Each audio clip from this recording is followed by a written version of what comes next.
अस्सलाम वालेकुम, कैसे हैं आप? उम्मीद है खैरियत से होंगे सारे। सुबह किसी का एक शेर नज़र से गुजरा था। वो कहता है कि ये गर्द ज़रा हटे तो मालूम कर सकूं, ये गर्द ज़रा हटे तो मालूम कर सकूं, आंखें नहीं रहीं कि तमाशा नहीं रहा। आज़ाद कश्मीर के मौजूदा सियासी तनाज़ुर में ये जो गर्द उठी हुई है या उठाई गई है या उड़ाई गई है, ये हमेशा की तरह जो भी इसके पीछे लोग होते हैं उनको पता होता है कि किस मौके पे कैसे तरीके से ये गर्द उड़ानी है, और फिर अपना रिजल्ट लेके जब गर्द गिरेगी वापस, गर्द ख़त्म होगी, छटेगी, तो वो अपना रिजल्ट लेके निकल चुके होंगे और तमाशा ख़त्म हो चुका होगा।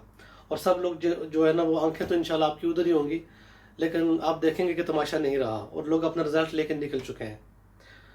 बात जो करने की वो ये है कि ठीक है, हम इस दफ़ा फिर गर्द में आ गए हैं। हमें अपना रास्ता हमने नहीं नापा हुआ था कि जब गर्द आएगी तो हम अपना रास्ता किस तरह सीधा रख के तो उसके चलेंगे और मंजिल पे पहुंच जाएंगे। अभी हमने उसको दिमाग में नहीं रखा हुआ था, तो इस दफ़ा हम फेल हो गए।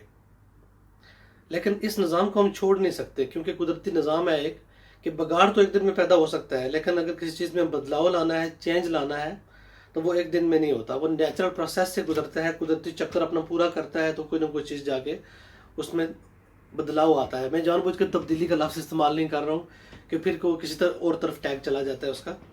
तो जो बदलाव आता है, जो चेंजिंग आती है, वो ऐसे आती है। हमारा नेचुरल वतीरा है एक चीज़ का कि हमें मौका आने पे चीज़ों का हमने सोचना होता है कि अब क्या करना है। अचानक ईद कुर्बान पे हमें नहीं पता होता कि आलाइशों का क्या होगा। रबीउल अव्वल के महीने को हमने किस तरह से सेलिब्रेट करना है, या उसके जो चीज़ें उनको हल कैसे करना होता है, जो उसके बाद मुहर्रम के जो मसाइल होते हैं उनको कैसे हल करना होता है। और जितनी भी हमारे यहाँ त्यौहार आते हैं या जो भी आता है, जिनमें से इलेक्शन भी एक है, तो हमने मौके पे पहुँच के अब सोचना है कि अब हमने क्या करना है। हमेशा पहले से तैयारी करनी पड़ती है। जंग की तैयारी हमेशा अमन के दौर में होती है। तो आप और हम और जो जितने भी लोग हम बदलाव की बात करते हैं, हम कहते हैं कि कोई बदलाव आना चाहिए, तो इस सिस्टम में रह के ही हम इसको आहिस्ता आहिस्ता राइट लेफ्ट कर सकते हैं और कोई बदलाव कुछ अरसे के बाद जाके ला सकते हैं। तो मशवरा ये बनता है कि इस निज़ाम से किसी भी बहाने से निकले नहीं। ये अच्छा है, ये बुरा है, वो पार्टी से नहीं है, ये पार्टी से नहीं है, कुछ भी अपनी राय ज़रूर रखें जहाँ कहीं भी हैं, इस सिस्टम का हिस्सा ज़रूर बने रहें। लेकिन अगर आपको वाकई बदलाव लाना है, तो आज से कोई सेटअप की तैयारी शुरू करें कि 3-4 साल के बाद जब ये दोबारा इलेक्शंस होंगे या जो इस तरह की चीज़ें होंगी, कोई बदलाव आएगा, तो उसमें जो गर्द जब दोबारा उठेगी, तो आपको अपने रास्ते मालूम होने चाहिए कि आपने क्या करना है। अब की बार आप मान जाओ कि आप फेल हो चुके हो, क्योंकि आप मानेंगे नहीं तो बदलाव की कोशिश नहीं की जा सकती। अगर आप ये बहाना बना लेंगे कि नहीं ऐसा नहीं है, वैसा नहीं है, तो इस बात मान जाए इस दफ़ा कि आप फेल हो चुके हैं। जो पार्टियां जिन्होंने कुछ करना था, मतलब जो लोग जो जिन्होंने भी कुछ करना था वो कर चुके हैं, अपना खेल खेल चुके हैं। वो इस दफ़ा आप नाकाम है। आपने अपना खेल अगर तैयार करना है, तो अगली दफ़ा आप इस पोजीशन में हो कि जब गर्द उड़े, या आप ही शायद गर्द उड़ाएं, या जैसे भी हो, तो उसमें से जो रिजल्ट निकालने हैं वो आपके फेवर में हो, या जिस तरह आप हालात को चेंज करना चाहते हैं उस तरह के हालात चेंज हो सकें।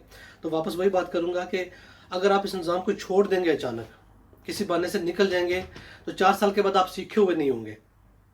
लोग आपसे और ज़्यादा एक्सपीरियंसड हो गए, आपको और बुरी तरह से पीटेंगे जाके। सो निज़ाम का हिस्सा बने रहें, इसमें सीखें, अपने सेटअप को बेहतर करने की कोशिश करें, जिस किसी भी सेटअप में हैं, जहाँ कहीं भी हैं, ताकि अगर आप चाहते हो कि रिजल्ट वो आए जो आप समझते हो कि बेहतर है हमारी कौम के लिए, हमारे लिए, सब लोगों के लिए, तो उसके लिए आपको नए सिरे से 2-4 साल लगातार मेहनत करनी होगी।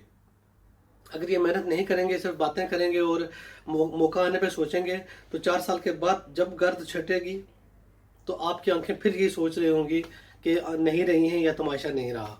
तो मैं नहीं चाहता हूँ कि जब 4 साल के बाद भी हम इस शेर पे इसी तरह सोच रहे हों।